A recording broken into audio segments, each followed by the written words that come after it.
జై గురుదత్త అందరికీ ఈరోజు శ్రీమద్ భగవద్గీతలోని మొదటి అధ్యాయంలోని 15, 16, 17 శ్లోకాలు చూద్దాం. పాంచజన్యం పాంచజన్యం హృషీకేశః హృషీకేశః దేవదత్తం దేవదత్తం ధనంజయః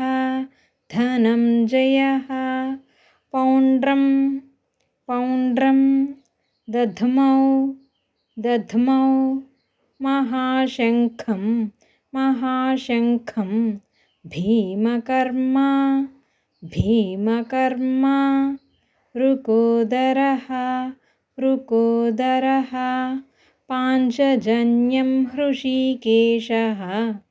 పాంచజన్యం హృషీకేశః దేవదత్తం ధనంజయః దేవదత్తం ధనంజయః పౌండ్రం దధ్మౌ మహాశంఖం పౌండ్రం దధ్మౌ మహాశంఖం భీమకర్మా వృకోదరః భీమకర్మా వృకోదరః పాంచజన్యం హృషీకేశః దేవదత్తం ధనంజయః పౌండ్రం దధ్మౌ మహాశంఖం భీమకర్మా వృకోదరః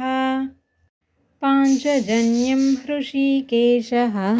దేవదత్తం ధనంజయః పౌండ్రం దధ్మౌ మహాశంఖం భీమకర్మా వృకోదరః అనంతవిజయం అనంతవిజయం రాజా రాజా కుంతీపుత్రో కుంతీపుత్రో యుధిష్ఠిరః యుధిష్ఠిరः నకులః నకులः సహదేవశ్చ సహదేవశ్చ సుఘోష సుఘోష మణిపుష్పకౌ మణిపుష్పకౌ అనంతవిజయం రాజా అనంతవిజయం రాజా కుంతీపుత్రో యుధిష్ఠిరः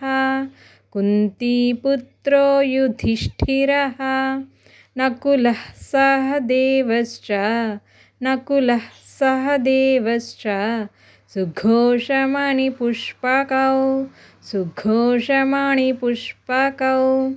అనంతవిజయం రాజా కుంతీపుత్రో యుధిష్ఠిరः నకులः సహదేవశ్చ సుఘోషమణిపుష్పకౌ అనంతవిజయం రాజా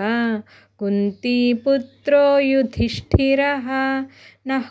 నకులः సహదేవశ్చ సుఘోషమణిపుష్పకౌ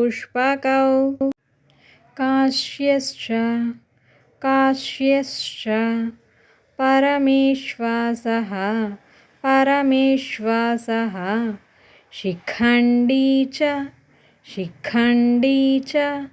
మహారథః మహారథః ధృష్టద్యుమ్నో ధృష్టద్యుమ్నో విరాటశ్చ విరాటశ్చ సాత్యకిశ్చ సాత్యకిశ్చ పరాజితః పరాజితః కాశ్యశ్చ పరమేశ్వాసః కాశ్యశ్చ పరమేశ్వాసః శిఖండీ చ మహారథః శిఖండీ చ మహారథః ధృష్టద్యుమ్నో విరాటశ్చ ధృష్టద్యుమ్నో విరాటశ్చ సాత్యకిశ్చ పరాజితః సాత్యకిశ్చ పరాజితః